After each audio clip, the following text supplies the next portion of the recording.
Neil Armstrong, चांद की अनसुनी दास्तान, विस्तृत स्क्रिप्ट। भाग 1, मिशन की पृष्ठभूमि और शीत युद्ध, द बैकग्राउंड। 1960 के दशक में दुनिया दो महाशक्तियों अमेरिका और सोवियत संघ रूस के बीच बंटी हुई थी।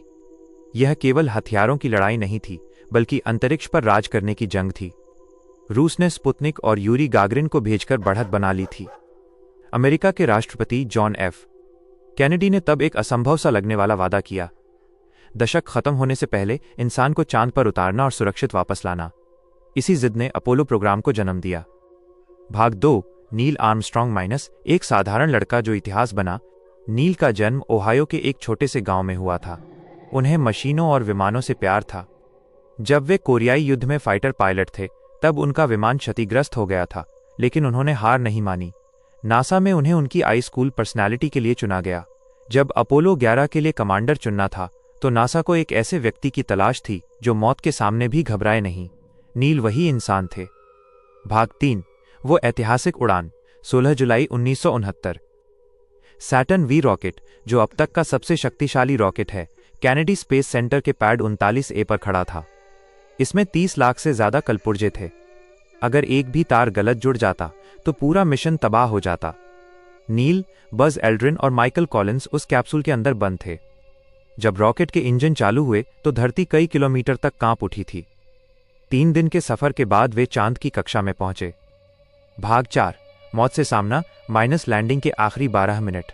जब नील और बज ईगल लूनर मॉड्यूल में बैठकर चांद की सतह की ओर बढ़े, तो कंप्यूटर ने 1202 अलार्म देना शुरू कर दिया। इसका मतलब था कि कंप्यूटर ओवरलोड हो गया है। यान जिस जगह उतर रहा था, वहां बड़े बड़े गड्ढे और पत्थर थे। ईंधन खत्म होने वाला था। सिर्फ 30 सेकंड का फ्यूल बचा था। अगर नील और 30 सेकंड देर करते तो यान क्रैश हो जाता, लेकिन नील ने मैनुअल कंट्रोल लिया और शांति से यान को सी ऑफ ट्रैंक्विलिटी, शांत सागर में उतार दिया। रेडियो पर आवाज आई, तारांकन Houston, Tranquility Base here, the Eagle has landed. भाग 5, चांद की सतह पर क्या देखा। जब नील ने सीढ़ी से नीचे उतरकर अपना बायां पैर चांद की धूल पर रखा, तो पूरी दुनिया की सांसें थमी हुई थीं। चांद का नजारा धरती जैसा बिल्कुल नहीं था। आसमान का रंग, वहां वायुमंडल नहीं है, इसलिए दोपहर में भी आसमान कोयले जैसा काला दिखता था। मिट्टी की गंध, अंतरिक्ष यात्रियों ने बाद में बताया कि चांद की धूल में गनपाउडर बारूद जैसी गंध आती थी। परछाइयां, वहां सूरज की रोशनी इतनी तेज थी कि परछाइयां एकदम काली और गहरी दिखती थीं। अजीब शांति, वहां हवा नहीं थी, इसलिए कोई आवाज नहीं थी। नील ने वहां करीब 2 घंटे 15 मिनट बिताए। भाग 6, वे दोबारा चांद पर क्यों नहीं गए।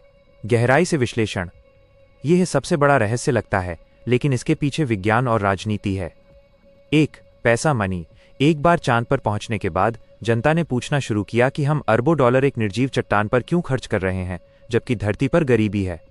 2, तकनीक का विकास। चांद पर जाने का मकसद था यह साबित करना कि हम जा सकते हैं। एक बार जब 12 लोग चांद पर हो आए, तो नासा ने अपना ध्यान स्पेस शटल और मंगल की ओर मोड़ लिया। 3, रेडिएशन का खतरा। चांद पर सूरज की घातक किरणें सीधी आती हैं। लंबे समय तक वहां रुकना कैंसर का खतरा पैदा करता है। भाग 7, क्या ये सब झूठ था, साजिशों का सच। कुछ लोग कहते हैं कि झंडा क्यों हिला। असल में झंडे में एक ऊपरी रॉड लगाई गई थी ताकि वो फैला रहे। निर्वात वैक्यूम में जब नील ने उसे गाड़ा, तो वो जड़त्व के कारण हिलता रहा। लोग कहते हैं कैमरे में तारे क्यों नहीं दिखे, क्योंकि चांद की सतह बहुत चमकदार थी और कैमरे की सेटिंग्स केवल रोशनी वाली चीजों को पकड़ने के लिए की गई थी। आज भी चांद पर उनके पैरों के निशान मौजूद हैं, क्योंकि वहां हवा नहीं है जो उन्हें मिटा सके। भाग 8, नील आर्मस्ट्रॉन्ग की चुप्पी। चांद से लौटने के बाद नील दुनिया के सबसे मशहूर इंसान बन गए थे, लेकिन वे एकांत में चले गए। वे इंटरव्यू देने से बचते थे। कई लोग कहते हैं कि उन्होंने चांद पर कुछ ऐसा देखा जिसे वे दुनिया को नहीं बताना चाहते थे।